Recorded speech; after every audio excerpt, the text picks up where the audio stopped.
सभी साथियों को नमस्कार। देश के हमारे सभी 25 लाख शिक्षक साथी, चूँकि कोर्ट रूम में था और बहुत जैम पैक्ड था कोर्ट रूम, कोर्ट नंबर 8, 250-300 से ज़्यादा वकील और जो हमारे काउंसल्स, फिर उसके बाद जो है कि पिटिशनर, बहुत सारे लोग थे। तो बताना चाहूँगा कि 2:15 बजे से कार्रवाई शुरू हुई। माननीय दीपांकर दत्ता जी और मसीह जी दोनों हमारे सम्मानित न्यायाधीश शुरू किए प्रक्रिया। और सबसे पहले उत्तर प्रदेश के हमारे जो है कि एडिशनल सॉलिसिटर जनरल, उन्होंने रखा बिंदुवार सारे विषयों को, फिर मध्य प्रदेश के, फिर लीगल टीम के द्वारा अधिकृत दोनों अधिवक्ता माननीय अभिषेक मनु सिंघवी जी और मुकुल रोहतगी जी ने बिल्कुल बहुत अच्छे तरीके से। अब उसमें पॉइंट्स क्या क्या है, उसमें सारे पॉइंट्स वही आए जिस पॉइंट्स पे हमारे कंटेंट तैयार थे। पहली बात ये आई कि ये रेट्रोस्पेक्टिव है।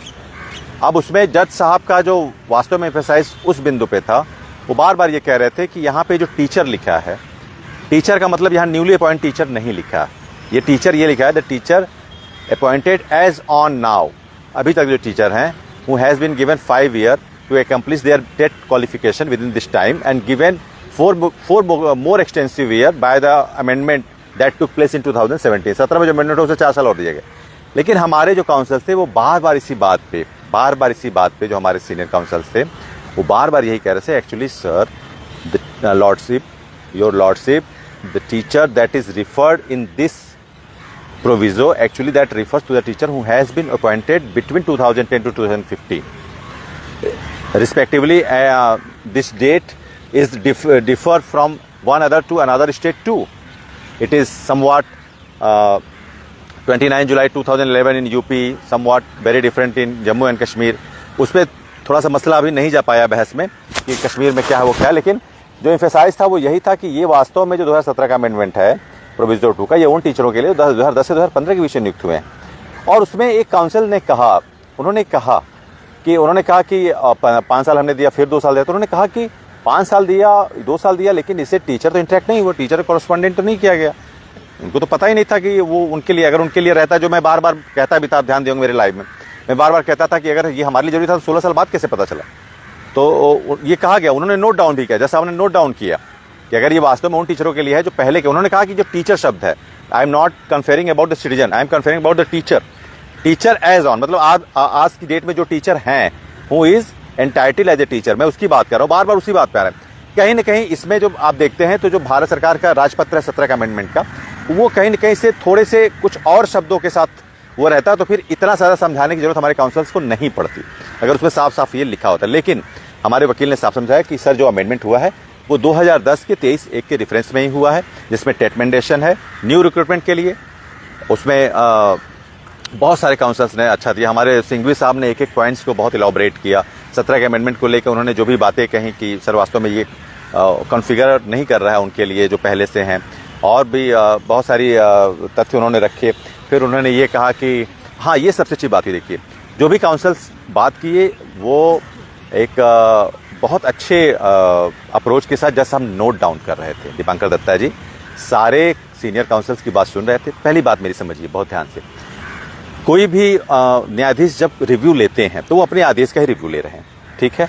तो एक वो एप्टीट्यूड तो उनका बनता है, इस तरह का एटीट्यूड तो बनता है कि मैंने अपना रिव्यू लिया है, रिवर्ट लिया है, तो किस लिए लिया है, आपके पास क्या ऐसे अकाट्य तर्क हैं जिससे आप ये साबित कर सकें कि वास्तव में आपके पॉइंट सही हैं। तो वो कोई तल्ख नहीं थे, वो गलत कुछ यूट्यूब चैनल वाले बना रहे हैं कि तल्ख थे, कुछ चल रहे हैं यूट्यूब पे बहुत तल्ख थे, ये कहे, ऐसा कुछ नहीं है। आप सोचिए 142 का प्रयोग करके किसी रिव्यू पिटिशंस को अगर किसी भी दिए गए आदेश को रिव्यू के लिए, रिव्यू में ओपन कोर्ट के लिए रिफरल होता है, तो ये बहुत बड़ी बात है। वो सुनना चाह रहे थे, इसमें कुछ उनको करना है, इसलिए उन्होंने रिव्यू ओपन कोर्ट के लिए बोला है। ये आप बात क्यों नहीं बार बार समझ रहे हैं, और इतने हार्श नहीं थे।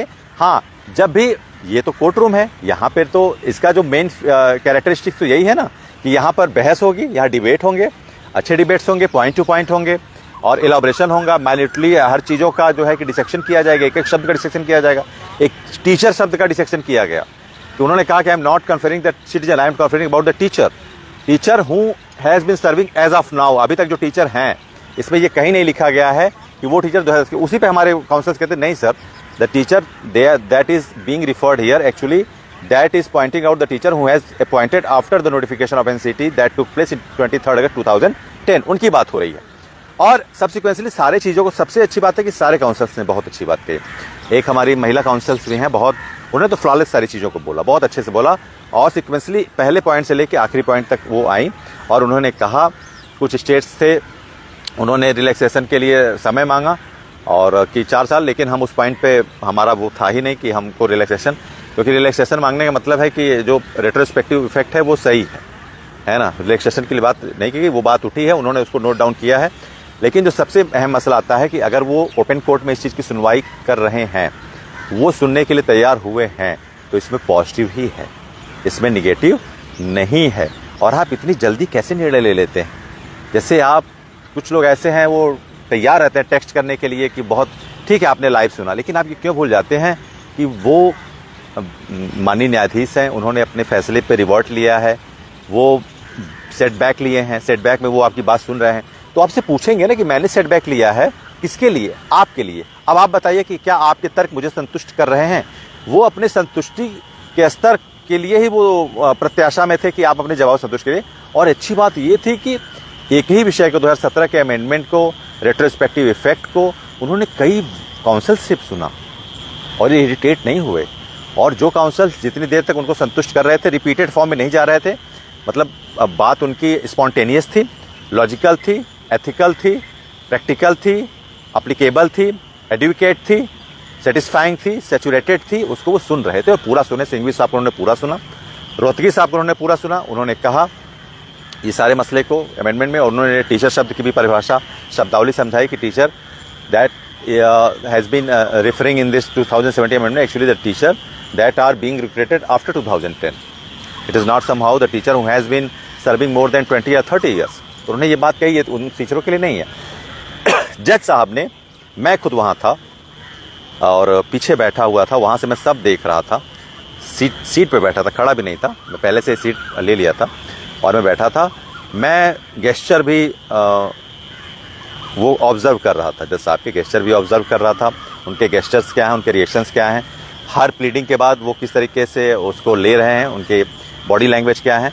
तो ऐसा नहीं है हम एंटिसिपेशन करें निगेटिव नहीं है, लेकिन अगर वो रिव्यू में सुन रहे हैं तो उनका इतना वो थोड़ा सा एक वो तो रहेगा ना, प्रोटोकॉल उनका जो है वो आपसे संतुष्ट होने के लिए वो तो ये बात कहेंगे कि भाई बिल्कुल संतोषजनक निर्णय मिलेगा, बिल्कुल मिलेगा। अब आदेश अपलोड होने दिए, ऑर्डर रिजर्व हो गया है, वो सुने हैं रिव्यू को, तो कहाँ इसमें निगेटिव आएगा? जब वो सुने हैं रिव्यू को, ओपन को, वो तो ओपन को रेफरल ही नहीं करते, कहते कि यार ये तो बिल्कुल एकदम वैसा मामला, इसमें तो पॉलिटिशियन को देना ही पड़ेगा।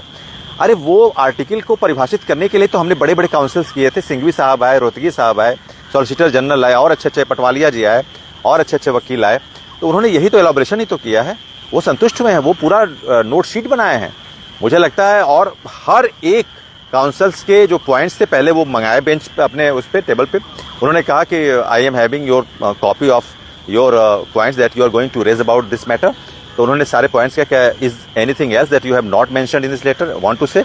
तो फिर वो एलाबोरेशन भी लिए हैं, बाकायदा एलाबोरेशन लिए, 2 घंटे चली है, 2 घंटे कम नहीं होता एक रिव्यू में, ओपन हियरिंग के लिए 2 घंटे कतई कम नहीं होता है। और उन मेरे ख्याल से 14 से 15 काउंसिल्स ने पूरा उनको प्लीडिंग की। उन 14 से 15 काउंसिल्स की अगर मैं बात कहूँ 1400 से 1500 लाइन अगर होगी as on record Supreme Court में, तो वो एक लाइन जरूर ऐसी होगी जो जरूर उनको क्लिक की है, बिल्कुल की है। वो एक लाइन 1400-1500 लाइन में वो क्लिक की है कि हाँ यहाँ पर इनके जो पॉइंट्स हैं वो जरूर सही हैं, और वो बिल्कुल उसको मेंशन लिए। मेंशन नहीं लेना होता तो वो लिखते नहीं, वो प्रिजुडिस नहीं है, वो बिल्कुल ऐसा नहीं। उन्होंने अब वही मेरी बात जो मैं बार बार कहता था कि वो जनरलाइज इसी तरीके से वो जनरलाइज नहीं करेंगे, वो सारे पॉइंट्स को, सारे जो काउंसिल हैं सारे पॉइंट्स को उन्होंने लिखा, अब उसका समराइज करेंगे कि भाई कुछ स्टेट ये कह रहे हैं, कुछ स्टेट में अलग है, कुछ स्टेट में टेट था ही नहीं उस समय जब टेट आया, बाद में परीक्षाएं ली गई। और 2017 के अमेंडमेंट को वास्तव में क्या भारत सरकार के राजपत्र में कुछ ऐसे शब्द की आवश्यकता और थी जो उनके दिए गए इस कथन को स्पष्ट रूप से परिभाषित करता? ये तर्क भी है कि क्या भारत सरकार जो टीचर एवरी टीचर की बात कही गई, क्या उसमें एक दो ऐसे शब्द की कमी है जो वास्तव में ये कहीं न कहीं से मिस आउट हो रहा है, जिसमें अगर लिख दिया जाता है कि teacher appointed after 2010 has to clear the TET examination with in 5 year. एक दो ऐसे वर्ड्स हैं, अगर वो मिसिंग आउट है तो उसके बारे में चूंकि 10 वकीलों ने बात की कि सर ये वास्तव में उन्हीं टीचर्स के बारे में जो 2010 के बाद अपॉइंट हुए हैं, उसके पहले के लिए नहीं। तो अगर वो भारतीय राजपत्र में 17 का अमेंडमेंट है, अगर उसमें एक दो शब्द और होते तो वो चीज़ें थोड़ी सी स्पष्ट होती, उसीलिए आज बहस हुई है। जो चीज़ें स्पष्ट नहीं होती उसीलिए बहस होती है, उसीलिए कोर्ट में वकील जाते हैं और उसको स्पष्ट करते हैं। तो कहने का मतलब ये है कि बिल्कुल निश्चिंत रहिए, कुछ भी ऐसा निगेटिव हुआ नहीं है, पॉजिटिव चीज़ें हैं। ऑर्डर रिजर्व हो गया है, जैसे ही ऑर्डर अपलोड होगा हम पूरी तरीके से आश्वस्त हैं। एक्चुअली 67 जम्मू कश्मीर ने सभी स्टेट के मैटर को लिया है, 67 इसमें आइटम नंबर थे और सीनियरिटी बेसिस पे उन्होंने सारे काउंसिल्स को सुना है। बहुत सारे काउंसिल्स थे जो नहीं भाई 2 घंटे की प्रक्रिया लंबी होती है तो 2 घंटे की प्रक्रिया में सबका सुनना वो नहीं होता, लेकिन जो जरूरी थे जो काउंसिल उन्होंने पूरी बात सुनी। ऑर्डर आपका रिजर्व हो गया है, 1 से 2 हफ्ते के बीच में ऑर्डर अपलोड होगा। हम पूरी तरीके से कन्विंस हैं कि 25 लाख शिक्षकों के साथ अन्याय नहीं होगा, क्योंकि उन्होंने सारे पॉइंट्स लिखे हैं, नोट डाउन किए हैं। उन्होंने 142 के बाद अपने रिव्यू को एक्सेप्ट किया है और उसको ओपन कोर्ट दिया है, सारे सीनियर काउंसिल्स को सम्मान दिया है, उनकी बात सुनी है, उनसे थोड़ा सा वो चीज़ों को अच्छे सेंस ऑफ ह्यूमर से भी उन्होंने सुना है कि इसमें क्या है कैसे है। वो बहुत हार्श इस तरह से नहीं थे। ठीक है, बात होती है, कुछ ऐसे विषय होते हैं जिस पे वो पूछते हैं, वो जज हैं, उनका सम्मान है, कोर्ट का सम्मान है, लेकिन वो किसी तरह शिक्षकों के अहित के विषय में कोई निर्णय नहीं देने वाले हैं। आप निश्चिंत रहिए। मैं कोर्ट में खुद था, मैं थर्ड पार्टी एश्योरेंस आपको नहीं दे रहा हूँ, मैं लाइव, है ना, मैं लाइव इसीलिए बता रहा हूँ आपको कि मैं खुद कोर्ट में था। मैंने एक एक गेस्चर उनका ऑब्जर्व किया, दत्ता जी का, मसीह जी का, वो कुछ भी निगेटिव नहीं हुआ है। Nothing has happened, anything, any type of negative in the court, कुछ भी नहीं हुआ है। अभी आदेश आने वाला है, आदेश आ जाएगा 1-2 हफ्ते में और बिल्कुल हम आश्वस्त हैं कि इसके लिए आदेश हमारे अनुकूल ही आएगा। उन्होंने इतने काउंसिल्स को सुना है, पहली बार इतिहास में इतने बड़े बड़े काउंसिल्स, विकास सिंह, मुकुल रोहतगी, अभिषेक मनु सिंघवी, पटवालिया जी और जो मध्य प्रदेश के, उत्तर प्रदेश के सॉलिसिटर जनरल, ये लोग थे और बहुत अच्छे से इन्होंने कहा और सारे बिंदुओं को रखा, बहुत अच्छे से रखा, कोई पॉइंट छूटा नहीं है। और मैं खुद कोर्ट में था, सारी चीज़ों को मैंने बहुत मैन्युटली देखा और जज साहब बिल्कुल सेंसिटिव हैं इस मैटर पे और बिल्कुल आपके साथ न्याय होगा। आपको क्या करना है, अब थोड़ा सा वेट करना है आदेश आने तक। आदेश में आपके लिए बिल्कुल अनुकूल चीज़ें होंगी, है ना, तो आपको परेशान होने की जरूरत नहीं है। आदेश आने के पहले किसी भी चीज़ की बात कहना वो भी नहीं है, क्योंकि आदेश सुप्रीम कोर्ट का एक सम्मान है, अवमानना नहीं होनी चाहिए। तो जब तक आदेश नहीं आ जाता हम किसी भी विषय को सार्वजनिक या किसी भी विषय पर टिप्पणी नहीं कर सकते हैं। ये हमारे जो है कि एक कोड ऑफ, जिसको कहते हैं obligation towards supreme court, the supremacy of the law institute, ये है। तो उसकी वजह से हम कोई विशेष टिप्पणी, विशेष कमेंट इस पर नहीं करेंगे कि what is projected, what is going to happen, what will be in the content of the order that will be updated later on. तो हम ये नहीं कह सकते हैं अभी, लेकिन इतना जानिए कि घबराने की कोई ज़रूरत ही नहीं है। मैं कोर्ट में था, कम से कम 8 से 10 पेज उन्होंने नोट डाउन किए हैं, सबके एक एक पॉइंट्स को उन्होंने टच किया। अगर इस पर निर्णय नहीं लेना होता तो वो बिल्कुल सुनते ही नहीं, 1-2 के बाद कहते नहीं, I am quite confident, there is nothing flexibility, no type of flexibility, I am going to give you all, वो कह देते साफ। तो उन्होंने सुना है, समीक्षा की है सारे विषयों को, एक एक काउंसिल से सारे स्टेट को, और बिल्कुल आपके लिए उस पर पॉजिटिव ही आएगा।